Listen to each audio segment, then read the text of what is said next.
Assalamualaikum warahmatullahi wabarakatuh. Saya Lolita Sari, akan membahas tentang mengurus arsip gereja, yang saya ambil dari buku yang diterbitkan oleh Departemen Dokumentasi dan Penerangan Konferensi Wali Gereja Indonesia. Buku ini merupakan hasil konferensi yang diadakan oleh para arsiparis gereja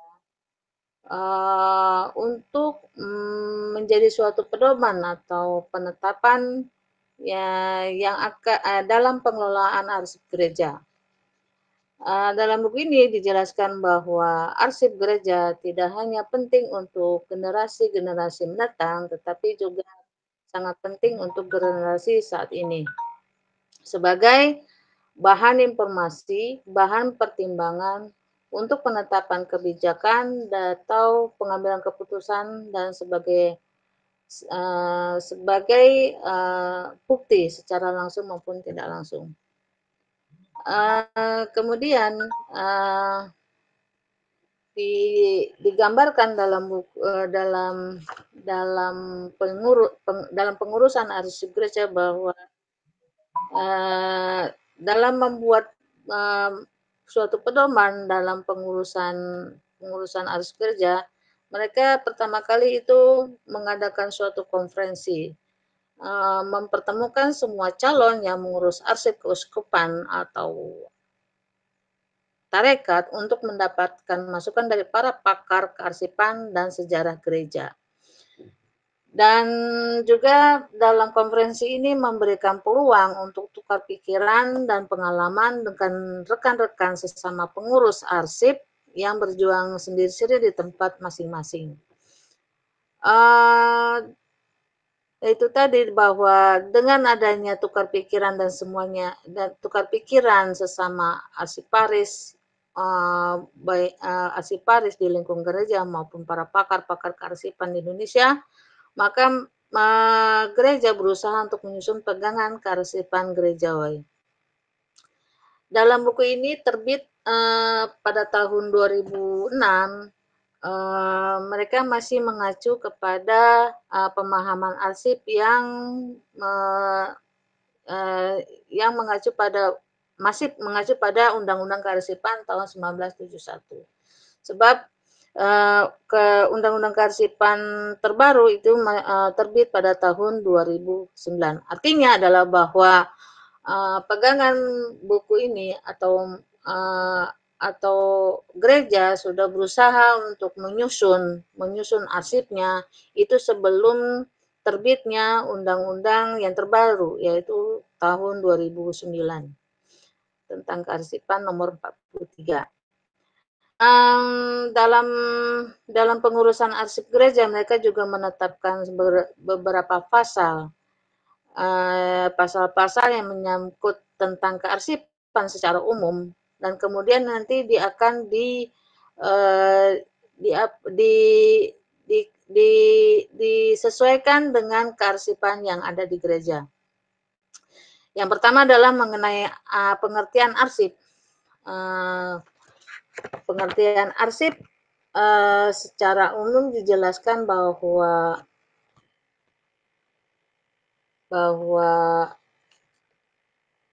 arsip itu adalah kumpulan dokumen atau naskah yang dibuat dan diterima dalam bentuk corak apapun. Dan kemudian dijelaskan juga macam-macam arsip, seperti arsip dinamis, arsip inaktif, dan statis.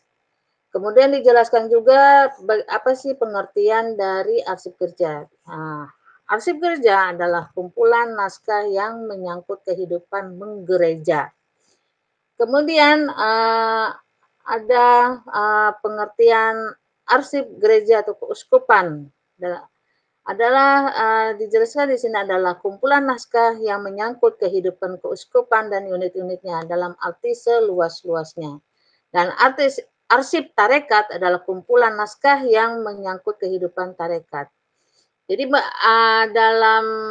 dalam pasal ini arsip dinyatakan sebagai kumpulan naskah yang tercipta oleh gereja, baik itu keuskupan maupun dari tarekat.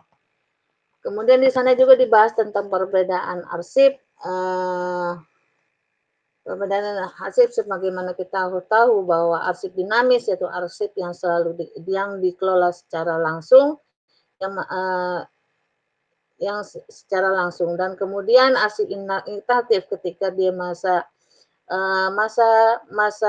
dinamisnya sudah berkurang, maka dia akan menuju inaktif. Dan kemudian setelah itu di dalam buku ini dijelaskan tentang arsip statis. Ya, ini arsip yang sudah melalui proses penilaian, kemudian yang akan disimpan sebagai bukti sejarah gereja. Kemudian di sini dijelaskan bahwa arsipan gereja itu ciri khasnya dan mempunyai perutusan transenden, tetapi di pihak lain juga mengikuti sifat-sifat lembaga di dunia ini, menuntut spesifikasi lebih lanjut untuk pengertian arsip. Dan di dalamnya terdapat juga pengertian tentang arsip tata. Arsip tata merupakan hasanah kesenian dan sejarah gereja. Kemudian lebih lanjut, di sini dijelaskan juga tentang nilai arsip. Apa nilai arsip? Nilai arsip bagi gereja itu masih mengikuti teori-teori nilai arsip secara umum. Ini nilai arsip secara informasional, pembuktian dan sebagainya. Dan kemudian dibahas juga tentang manajemen arsip. Manajemen arsip, bahwa pentingnya membuat suatu manajemen arsip untuk pengelolaan arsip-arsip dinamis dan statis yang disebut dengan archive management. Dan disebutkan pula bagaimana penyimpanan arsip dan penataannya dengan berbagai fasilitas yang seharusnya disediakan, seperti misalnya peralatan, perlengkapan perawatan ruang penyimpanan dan sebagainya.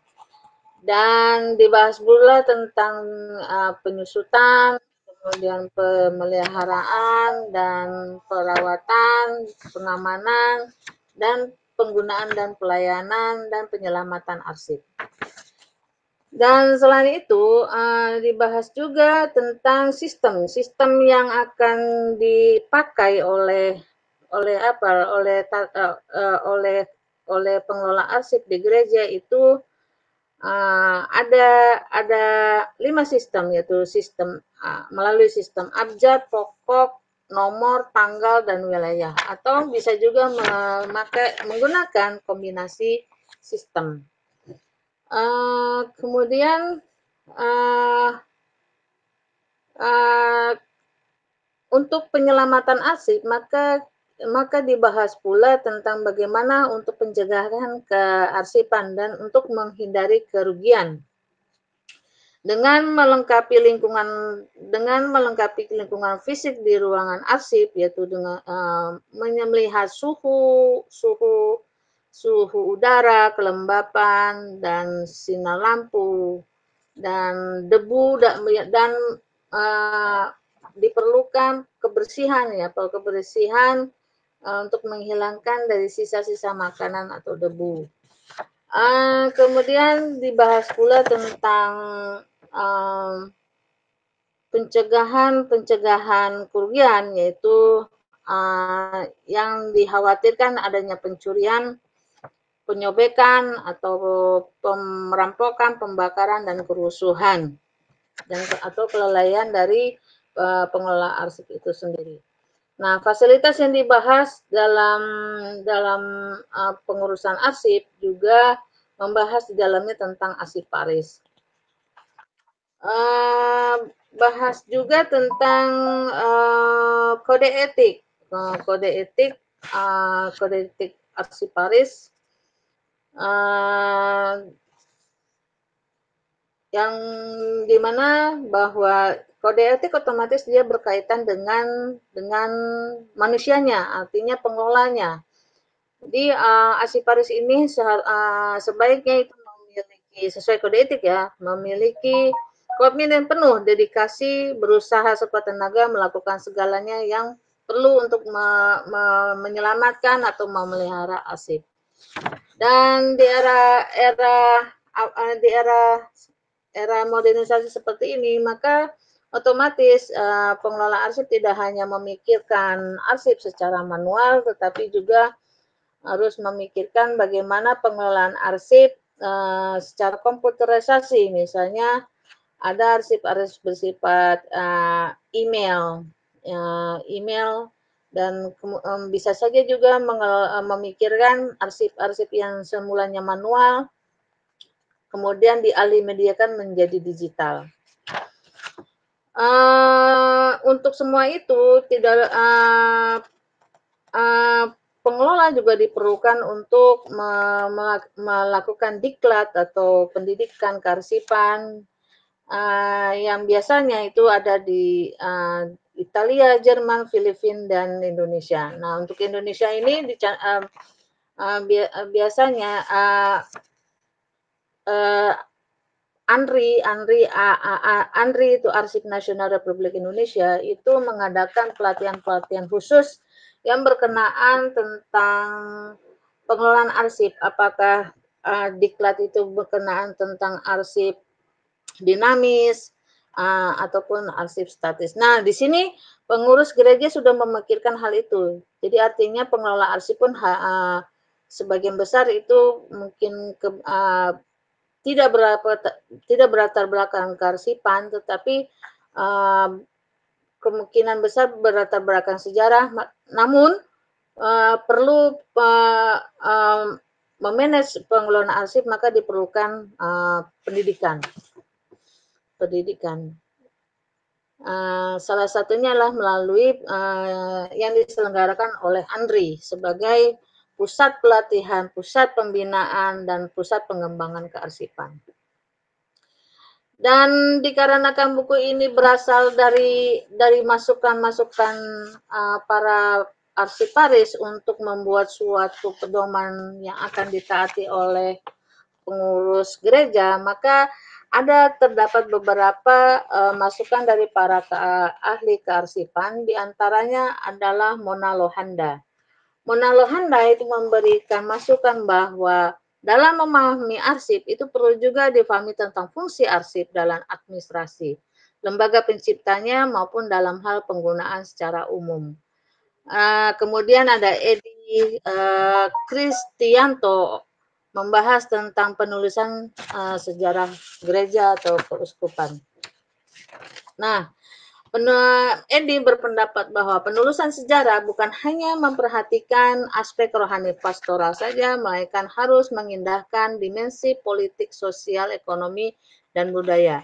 Ini yang disebut multidimensi. Jadi artinya dalam penulisan sejarah gereja itu harus melalui pendekatan-pendekatan multidimensi. Sehingga nanti akan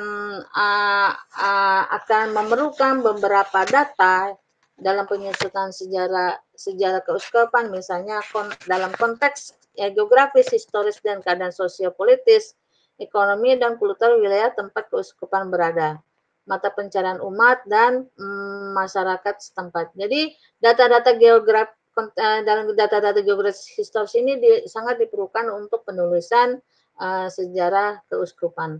Kemudian yang diperlukan lagi tokoh-tokoh gereja, terutama kaum awam, religius, krelus, katekis, guru atau guru agama.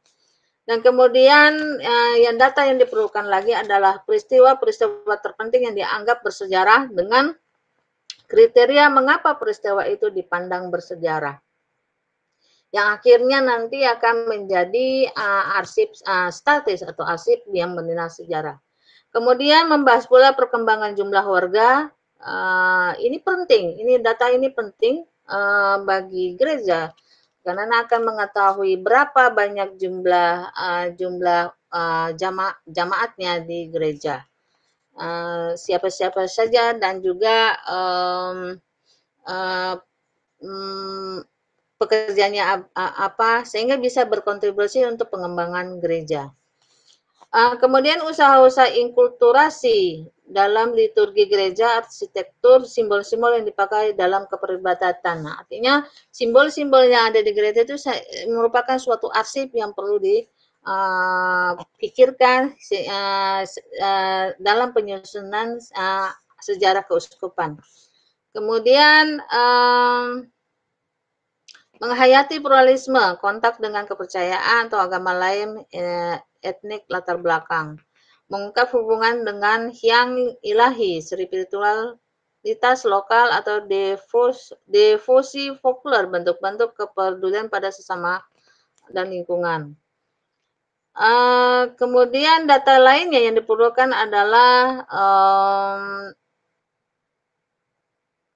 kesehatan, data-data pribadi ya, data-data jemaahnya berupa data kesehatan, sosial, pastoral, pendidikan, advokasi, pemberdayaan. Maksudnya mungkin ini sebagai data yang sebagai arsip vital ya bagi gereja.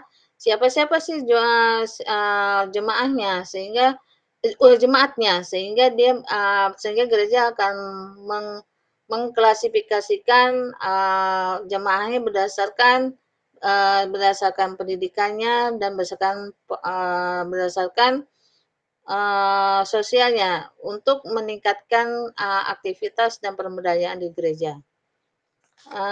Kemudian adanya kerjasama antar keuskupan.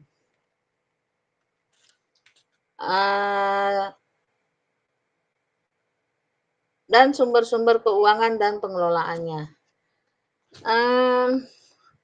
Itu masukan dari Edi Kristianto.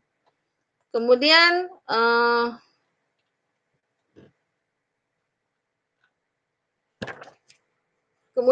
dalam buku pengurus arsip ini juga menarik ya untuk melihat ada sistematisasi arsip provinsi Sen. Jadi dia sudah struktur sekali dalam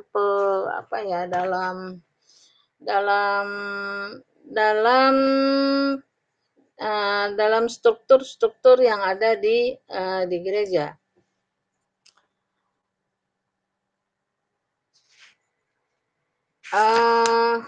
Kemudian di sini juga sudah merancang suatu klasifikasi arsip berdasarkan DDC. Biasanya DDC ini digunakan oleh ilmu perpustakaan. Mungkin untuk mempermudah untuk temu balik informasi, maka DDC dipakai untuk penyusunan, dipertimbangkan untuk dipakai untuk penyusunan arsip di gereja.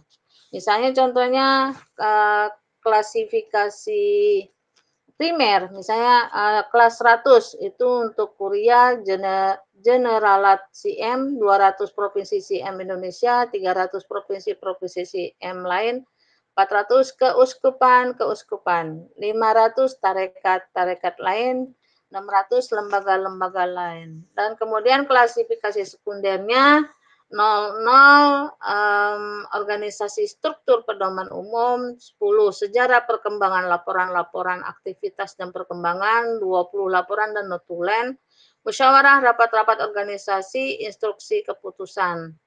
Kemudian 300 kesepakatan kontrak-kontrak kerja sama. Kemudian 40 personil katalog personil, surat perutusan, dokumen kaul dan tahbisan. 50 edaran dan berita berkala, 60 surat menyurat kopi email, 70 harta benda keuangan, sertifikat akte kepemilikan, donatur, 80 visitasi, jadwal laporan dan catatan visitasi, dan 90 arsip konfidensial kasus dispensasi, laikalisasi, persoalan khusus. Nah, ini sudah mulai arsip-arsip yang tercipta di gereja itu sudah mulai dirancang untuk penyusunannya berdasarkan subjeknya. Kemudian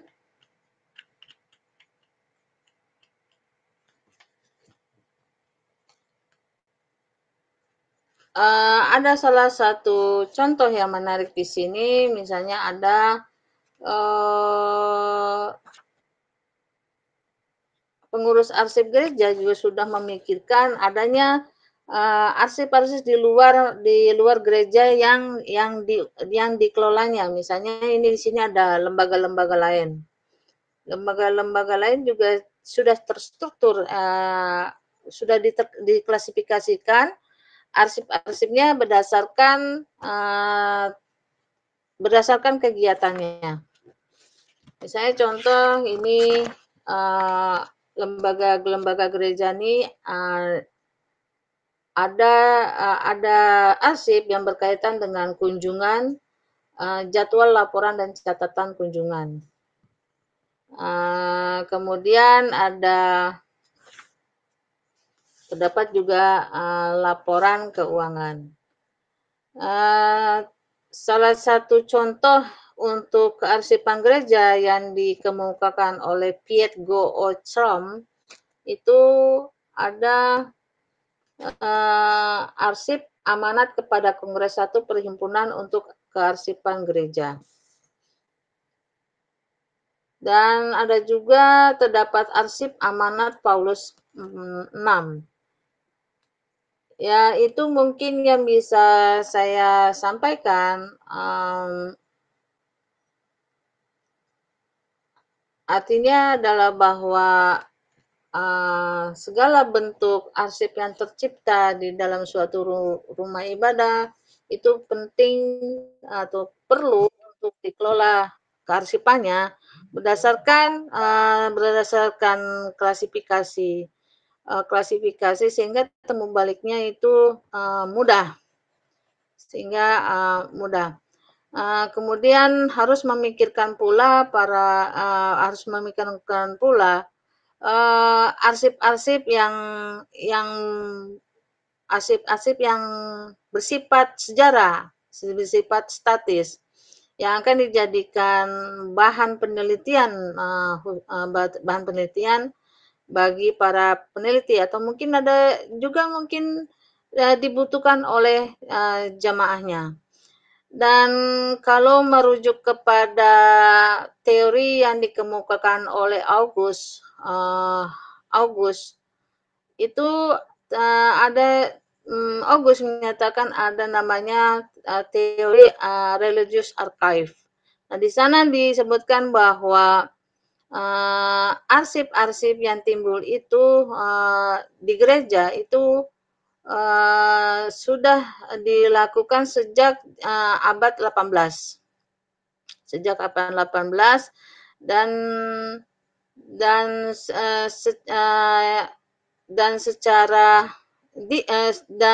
yang penting ada dari arsip keagamaan itu atau religious archive adalah arsip berkenaan tentang genealogi. Ya, ini arsip-arsip yang membahas tentang silsilah dari para jamaatnya. Turunan lahir di tahun berapa, turunannya siapa, bapak ibunya siapa, kemudian mulai ada nama pembatisnya dan sebagainya. Mungkin itu dari saya. Semoga pembahasan mengenai mengurus arsip gereja ini bermanfaat. Terima kasih. Jika ada salah kata, mohon maaf. Assalamualaikum warahmatullahi wabarakatuh.